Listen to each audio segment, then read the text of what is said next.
Hello again, and we're back with another episode of Varsity360. I'm Columbian sports editor Micah Rice, joined by Meg Wachnick, and this is an exciting time of year, isn't it? Not only are we kind of getting into the meat of the chase for postseason bursts in basketball, but today's kind of a special day. It's especially for a lot of kids around the area, signing day. It is. It is. It only happens just a couple times a year. It used to be just a once a year occurrence, especially for football. But it's a day to celebrate the achievements and the accolades of so many high school athletes pursuing their dreams of playing college athletics. Mm-hmm. I don't know if, you kind of see it building throughout the year, especially if you follow some of these athletes on social media. They're talking about taking their official visits and having phone conversations with coaches. And it really, since the advent of social media, it's kind of giving you an insight into how big and long of a process this is. So for it to finally have that resolution today, where they finally get to go up on that stage, have the logo of the school they're going to play for, and put pen to paper, it's a really big day for a lot of these kids. It is, and you kind of hear kind of some similar stories every year about just how much, the cliche saying of having a weight lifted off your shoulders. I mean, it's a lot to deal with for 16, 17-year-old, 18 kids to have the pressure of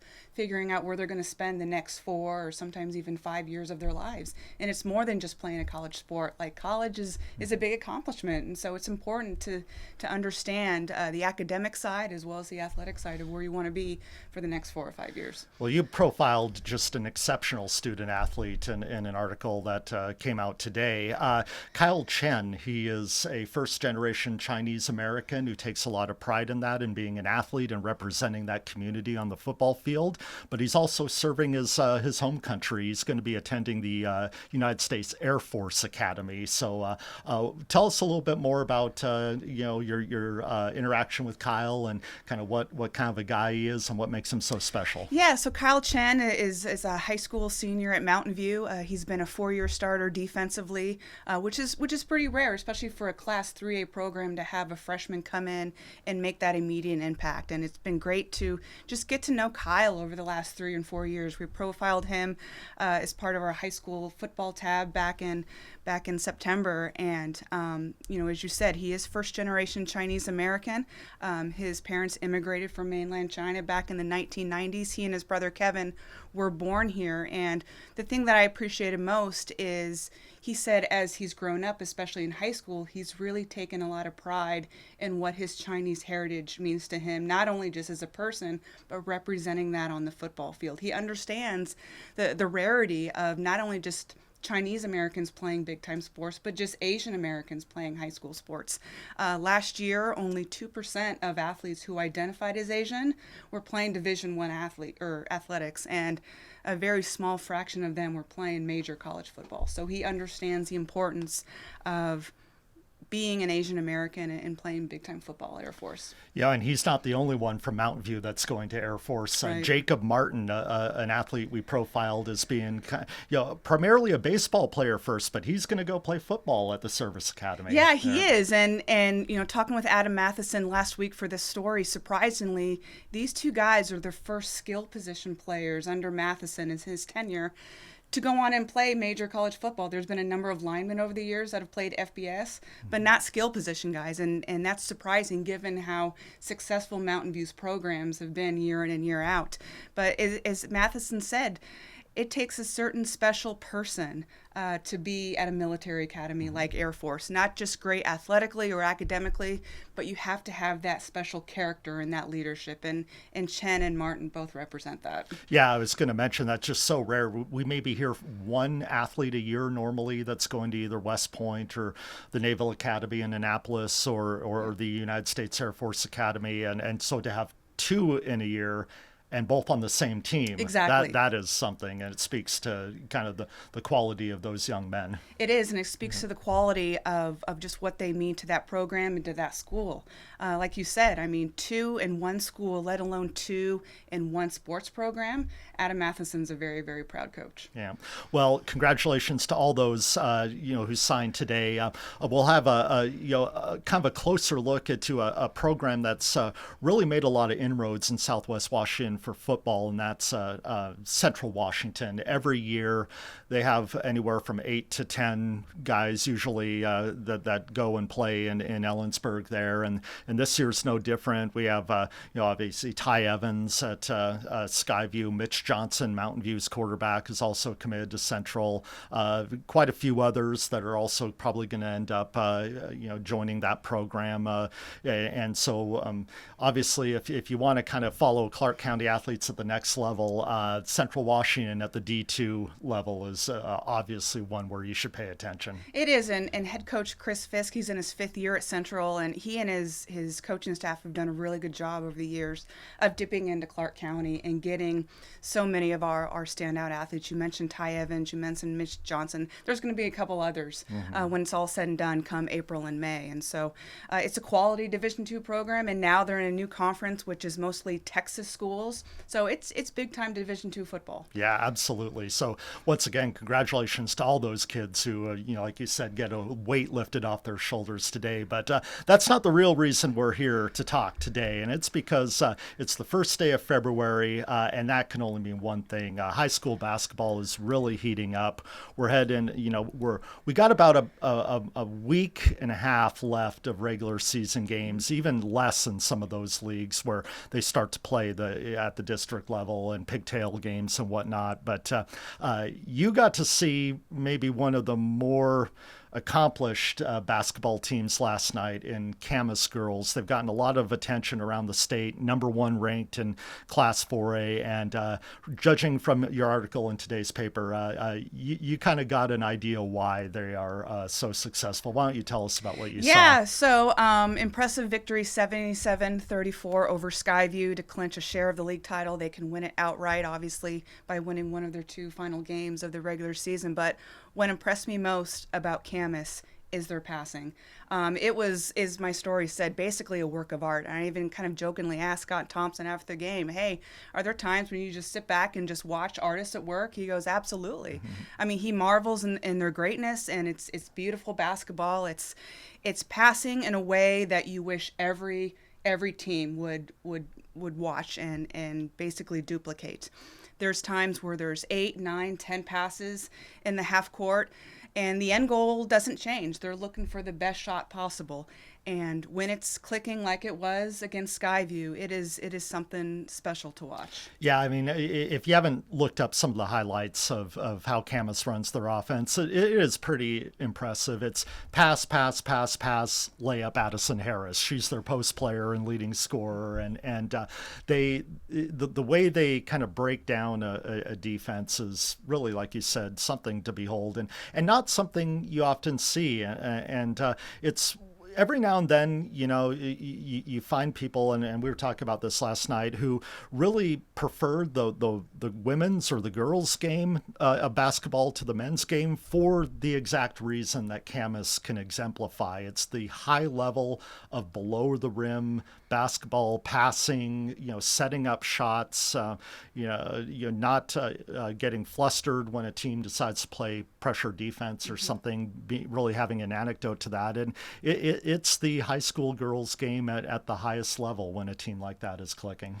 It is. I mean, you mentioned Addie, too. She had a double-double, 28-14, but also had 3 assists. She's really good about finding her teammates and having that kick-out three-pointer off top the key. And that happened a couple of times on Tuesday night. And I asked some of the girls post-game about just, has this been an emphasis this year? And what, is there a game that really was kind of the turning point? And they pointed to that holiday tournament that they had in Portland at Grant High School, where they played 6A Clackamas, which is a a challenger for the state title in Oregon, and then went on to face a very quality nationally ranked Sierra Canyon team. And against those opponents, you can't really rely on ISO basketball. You got to rely on your passing. And ever since then, what Riley Sands has said is the last 3 or 4 weeks, that's kind of their emphasis and their bread and butter is that passing. Well, and you look at their post-game statistical sheet, they'll have, just throw it out, 30 field goals and 25 assists on those 30 field goals. And that's a typical night for them. Yeah. Absolutely. And it was against Skyview, 22 assists on 29 made field goals. And that's pretty typical.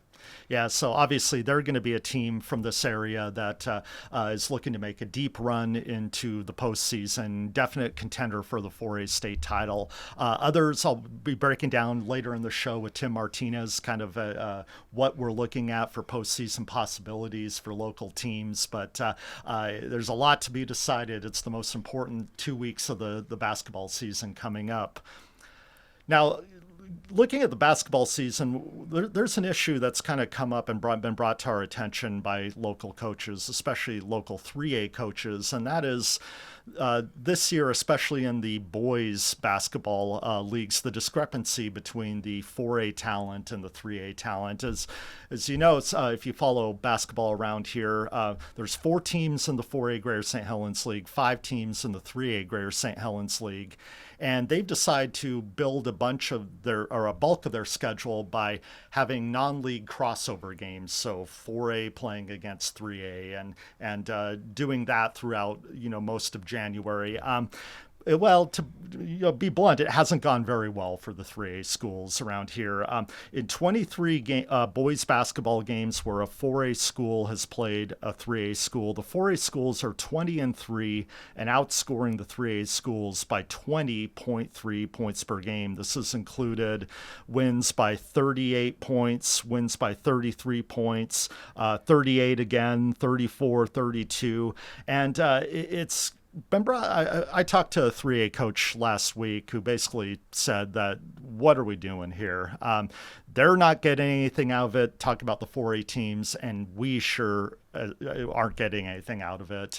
And so it got me thinking, is there a purpose to continually have these 4A, 3A crossovers where, at least this year, it is such a big gulf in talent? Wouldn't those leagues be better served by, instead of just playing 2 rounds of league games, throw in a 3rd round of league games? Maybe, in the case of the 4As, you can conceivably had 4 rounds of league games since that league is so small. But if you were to say have 3 rounds of league games, then you don't have the tiebreaker scenario where, one team has beat the other once and switch the result the other side. You could have clean tiebreakers. You could have more of an emphasis on the league schedule being a bulk of your regular season. What do you think about this, Meg? Is there any kind of purpose to continuing to do this 3A, 4A crossover? Well, there is a purpose, Yeah. and it's a purpose to help the 4A schools. What people probably aren't really aware of is the 4A and 3A operate as one league, all the way from scheduling to the finances and the books. So it's the 4A, 3A Greater St. Helens League. And with the 4A schools being essentially a 4-school league, they need the 3As. Now, the 3As don't need the 4As, them being, yes, it's only one school larger, being a 5-school league, but the 4As need those 3As to help fill out that schedule.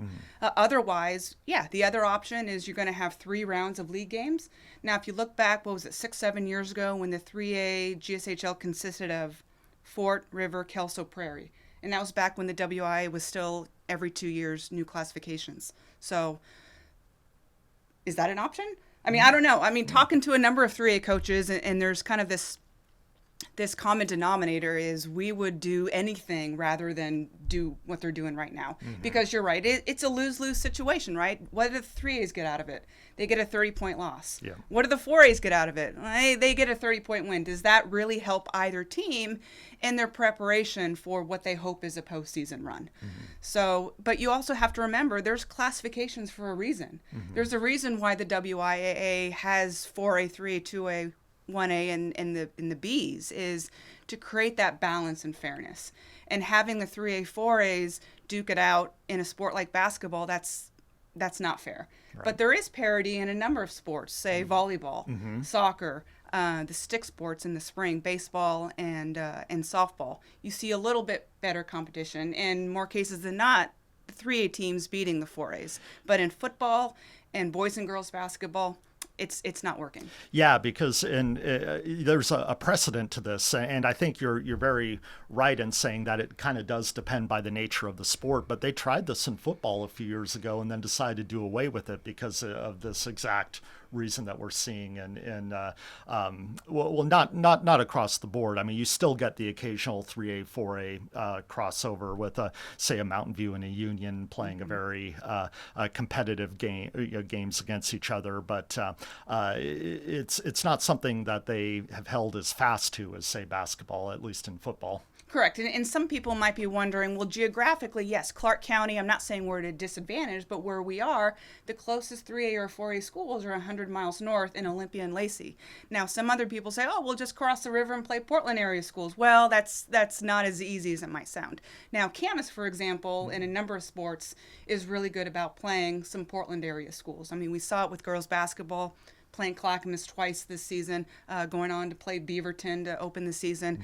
But that's easier than it looks. So again, the 4As need the 3As to balance out those schedules. Otherwise, the next option would be, yeah, do you want to play 3 times in league?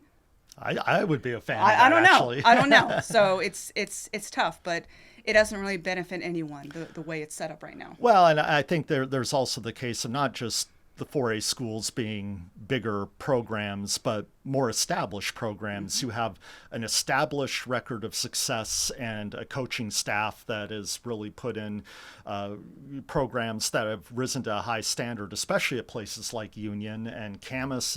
Camas boys are on the upswing. Battleground has had some teams recently with the likes of Caden Perry and now Tate Spencer that have been very successful and can really score. And then Skyview, obviously, they might have, you look at their record and they might consider this a little bit of a down year, but Skyview is always going to be a successful program. And so then you throw them in the mix with some 3A schools that maybe there's a little bit more fluctuation, maybe a little bit more of a roller coaster versus that, steady record of success. It just might be something with the pairing of the characteristics of the teams where you just happen to have more years than not a very strong 4A GSHL and boys basketball down here. And who knows what's going to happen? Next year is the final year of this latest 4-year classification cycle, and we might have some changes. There might be a number of schools going up, or even going down. So this might be a topic that's kind of moot, kind of looking a year from now. But for right now, yeah, I understand why there's a lot of coaches, especially in the 3A ranks, not exactly very happy. Right. Where do you think this goes? Do you think that people are just going to kind of wait for that reclassification cycle, as you said, and see how it all shakes out? I mean, I imagine their hand would be kind of forced if, for example, one of the 4A schools did go down.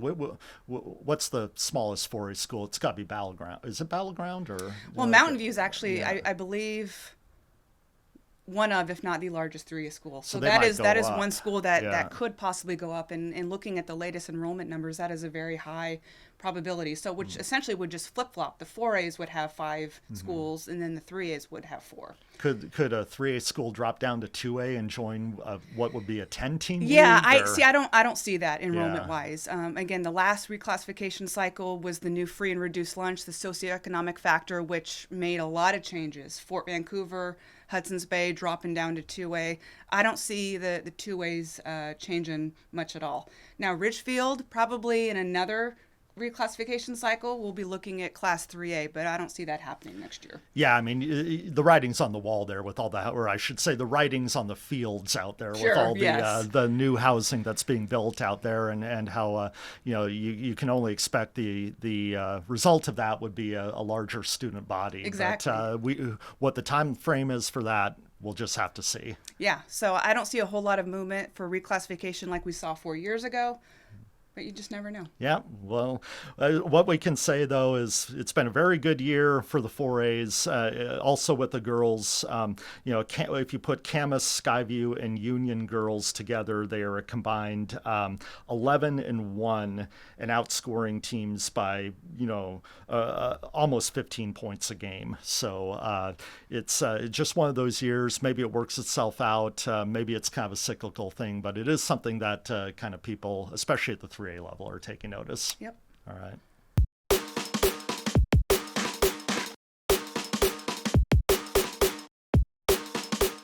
All right, I'm joined now by Tim Martinez. And Tim, there are plenty of possibilities out there when it comes to how the postseason basketball seedings are going to settle out. We know a few things, like Camas in the 4A boys and 4A girls is going to be the number one seed out of the Greater St. Helens League, provided they take care of business. Yes. They still have one more win, probably. The girls Yeah. are in a better position.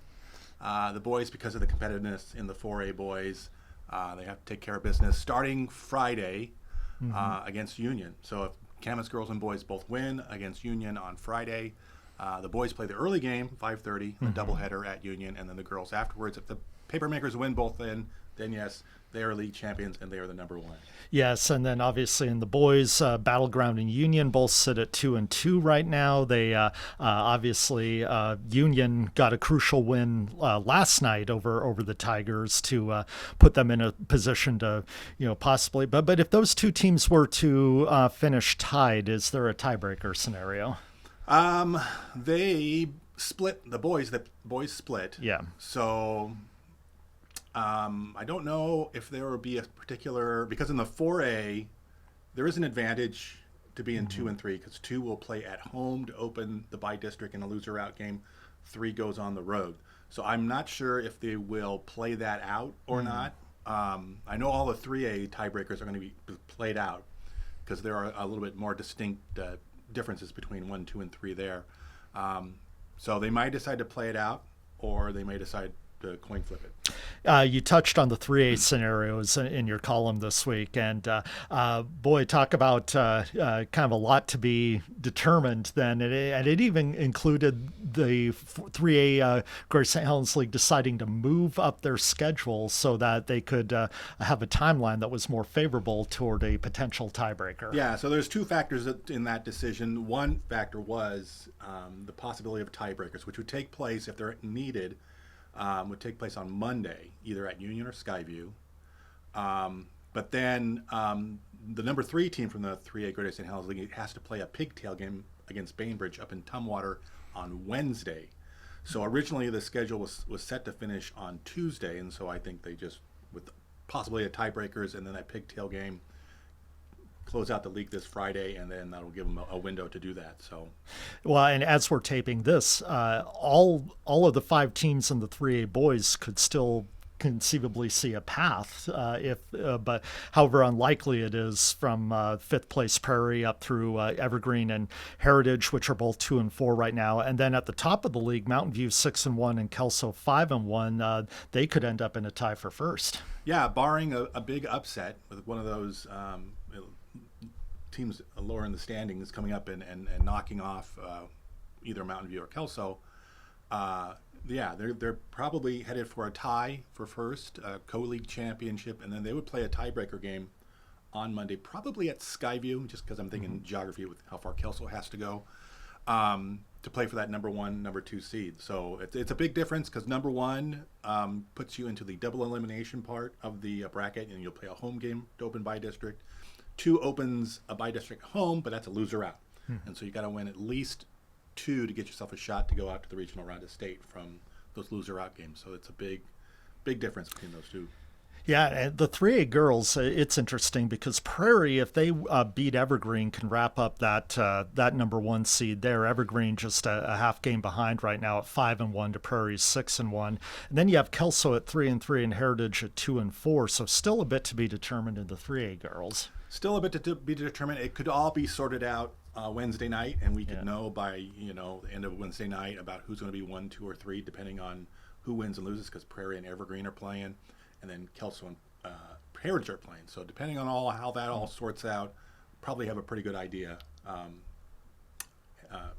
by Wednesday night. Right. 2A, both the boys and the girls, it's an interesting dynamic because we know which teams are moving on. We just don't know what record or what seeding they're going to be in. The boys, obviously, the nexus of power in the 2A GSHL is up north in Longview with Mark Morris at 14-0, Ari Long 13-1. They'll have one final showdown to kind of determine whether Mark Morris is the outright league champion or a co-league champ. But then behind those Longview powerhouses, Woodland and Ridgefield tied 9-5. Columbia River just lurking there in that fifth spot at 8-7, and that difference between 4 and 5 could be a big one, right? Because you avoid the play-in game. Right. There's a play-in game between the number 4 team from the Evergreen Conference 2A. River's in kind of a tight spot. I mean, they're a game and a half back of both Woodland and Ridgefield. One of their games is against Ridgefield, so they kind of have a little bit of control there. Mm-hmm. But they kind of need to win both of those to kind of force a potential tie and to maybe get up into the 4 seed. So that's going to be a tall order for the Rapids to go in both games they have. Because I don't remember what the actually, it's just the one. They're 8-7. Yeah, so right. They have one game. So they would need Ridgefield to lose their both. Other game. Yeah. And I don't remember who the Spudders have in their other game, but so that would be the caveat. So River needs to beat Ridgefield. Ridgefield needs to lose the other game. That would be the easiest path to force that tie. Yeah, I mean, the big domino to fall is which between Woodland and Ridgefield ends up in that number 3 seed, with them being tied at 9-5 right now. Right. Yeah. So the way it's looking now, it's either going to be Mark Morris or Ari Long 1-2, mm-hmm. and then probably Woodland and Ridgefield 3-4, mm-hmm. and then River in the potentially 5 in that pigtail game. Probably. Yes, we'll have to see. Games yet to be played. There have been some weird games and interesting outcomes, and we've seen it where a team wins a close game the first time they play, and then the second time it's a blowout, mm-hmm. Or something like that. So. You really can't count on anything. Anything can happen. Well, one thing we can count on in the 2A girls is that Columbia River is the number 1 seed. The Rapids, they put together a really impressive league slate here, going 14-1. So they just have one more league game to play. They've already wrapped up the number 1 seed. Behind them, Mark Morris and Woodland tied at 11-3. Now, Mark Morris has won both games in the regular season against Woodland, so the Monarchs would need to stumble in order for Woodland to pass them, so it's likely, unless something happens to Mark Morris, that it's the Monarchs is the number 2 seed, Woodland is the number 3 seed, Ridgefield lurking at 9-5. They're probably locked into that number 4 seed with Washougal in the number 5 seed at 8-6. That's probably the way that it's going to break down, barring again some unforeseen outcome. Bay's loss last night to River kind of knocked them out because they've been swept by Washougal, and they're 2 games back with 2 to go. So right. Washougal has the head-to-head, so that clinches the by-district spot. It's just now up to whether or not Washougal can maybe, creep up and catch the Spudders and maybe get a chance at that 4, but probably 5. Yeah. Now in the Trico League, obviously there's a lot to be decided with tonight's game between Seton Catholic and Kingsway tied for first as we speak. We'll have a resolution to that when this airs tomorrow. But La Center 5-3, they're going to advance to the district tournament, and then Castle Rock right now has a 1-game lead over Stevenson and Columbia White Salmon for that 4th seed. Yeah, so that'll be where the sort of the drama comes out, the ladder seeds there, and then the drama tonight with who's going to claim that league title. In all likelihood, be decided tonight. So that's where they're at. So now the girls Trico League, really a consequential game last night with Kingsway handing Seton Catholic the Cougars' first league loss of the season and only 2nd loss overall this year. That puts that sets the table for a split league championship. And how would they break that tie if both end with 1 loss? Well, they both go to the district and they both get a home game. So I don't know if they will would play that out. I can't remember. Maybe just coin flip it. They might Yeah. just coin flip it because there's not a huge advantage one way or the other. They're both going to be at home to open districts, so they might just coin flip that one out.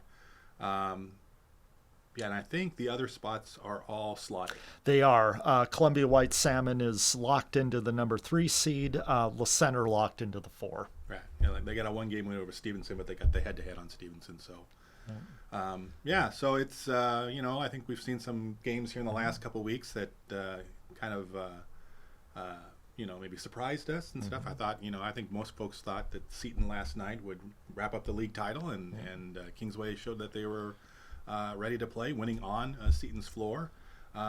So it could be one of those games for Seton it's an eye opener, and they got to be ready to go moving into district, and so.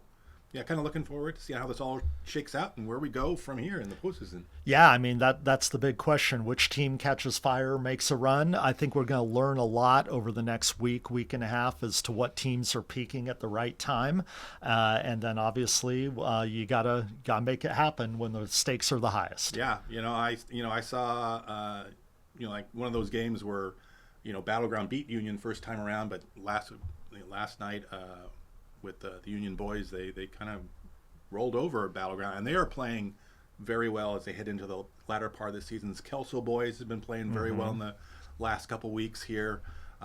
They seem to be moving in that right direction. So, I think a lot of teams are trying to hit in their stride. And then Camas girls, they've been moving into them, hitting that stride. I got a little bump with Clackamas the other night in a non-leaguer on their floor, but I think that also could be a nice kind of eye-opener for their as well. Definitely. Well, be sure to follow 360preps.com, and we'll be seeing which teams can catch fire, make a deep run in the postseason, and we'll see you then.